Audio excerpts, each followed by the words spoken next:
우리는 모두 누군가의 예술로 성장했습니다. 어떤 음악은 상실의 밤을 버티게 했고, 어떤 그림은 세계를 보는 방식을 바꿨으며, 어떤 영화는 한 시대를 통째로 흔들어 놓았죠. 그런데 만약 그 예술을 만든 사람이 우리가 상상조차 하기 싫은 일을 저지른 괴물이라면 어떨까요? 살인범, 사기꾼, 혹은 소아성애자라면 우리는 여전히 그의 작품을 사랑할 수 있을까요? 오늘은 우리가 사랑한 천재들의 그림자를 마주하려 합니다. 어쩌면 이 이야기는 예술을 바라보는 당신의 시선을 완전히 바꿔놓을지도 몰라요. 여자는 두 부류뿐이다. 성녀 아니면 창녀.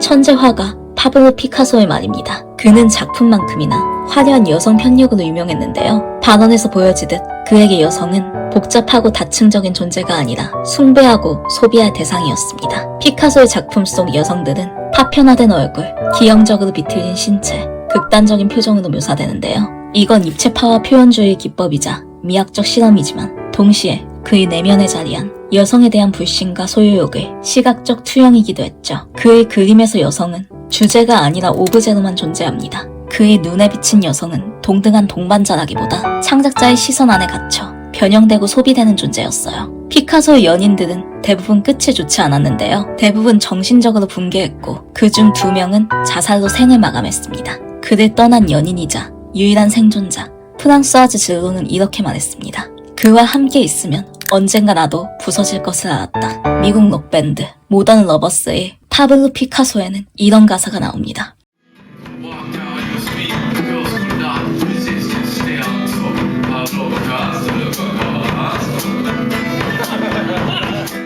네, 분명 피카소는 개자식이었지만 어쩐지 세상은 그를 여성 혐오자보다 천재 예술가로 기억하는 것 같습니다. 다른 사례를 볼까요? 악마의 씨, 차이나타운, 피아니스트. 영화사 강의에서 빠지지 않는 걸작을 만든 감독 로만 폴란스키. 그는 13살 소년을 성폭행한 성범죄자이기도 합니다. 형량 선고를 앞두고 미국을 떠나 도피한 그는 범죄 후에도 지속해서 영화를 만들며 칸, 베니스의 레드카펫과 아카데미 무대를 밟았습니다. 피해자 사만다 가일리는 2010년 이렇게 말했습니다. 나는 용서했다. 하지만 그건 그가 한 일을 잊었다는 뜻이 아니다. 그런데도 세상은 여전히 그를 범죄자가 아닌 거장으로 기억하죠.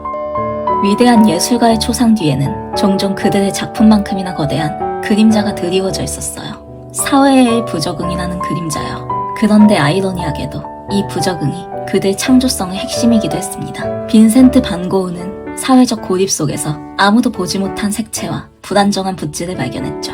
샤를 보들레르는 방탕과 추락 속에서 당대의 금기를 시로 변환했고요. 어쩌면 천재들에게 부적응성, 일명 괴물성은 필수 불가결한 재능일지도 모릅니다. 세상에 맞지 않는 시선이야말로 기존 질서를 뒤흔드는 새로운 창조를 가능케 하니까요. 문제는 그 괴물성이 작품 밖으로 향하게 되면 끔찍한 폭력이 될 수 있다는 거예요. 우리는 그런 폭력을 혐오하면서도 어쩐지 그들 이른바 괴물이 남긴 작품 앞에서 쉽게 등을 돌리지 못합니다. 이 괴물들이 만든 작품들이 정말 유감스럽게도 시대 전체가 겪은 상처와 질문을 품고 있는 너무 세상에 필요한 작품이기 때문입니다. 게르니카는 피카소의 사적인 폭력과 상관없이 전쟁이 인간의 삶을 어떻게 파괴하는지 집요하게 증언합니다. 그 거대한 흑백의 절규 앞에서 우리는 그의 사생활보다 훨씬 큰 전쟁의 진실을 마주하게 되죠. 피아니스트는 폴란스키의 범죄와는 별개로 홀로코스트라는 비극의 기억을 세대 너머로 이어줘요. 그 음악과 침묵 속에서 우리는 여전히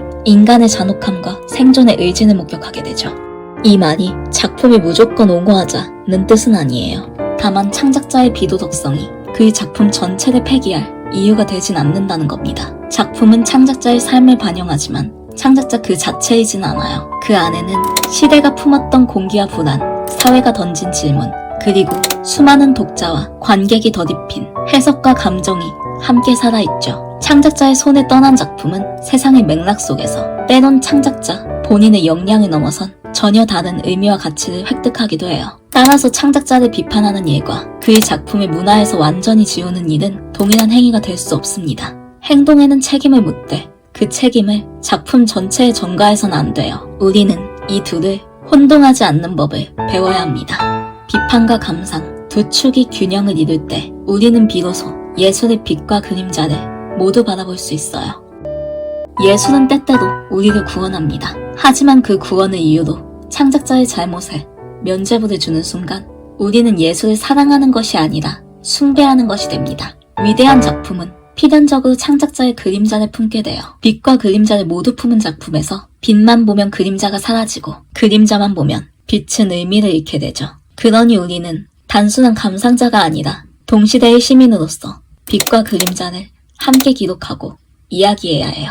사랑하되 맹목적으로 따르지 않고 판단하되 무자비하게 지우지 않는 것, 그 균형이야말로 오늘날 예술을 소비하는 최소한의 윤리일 겁니다.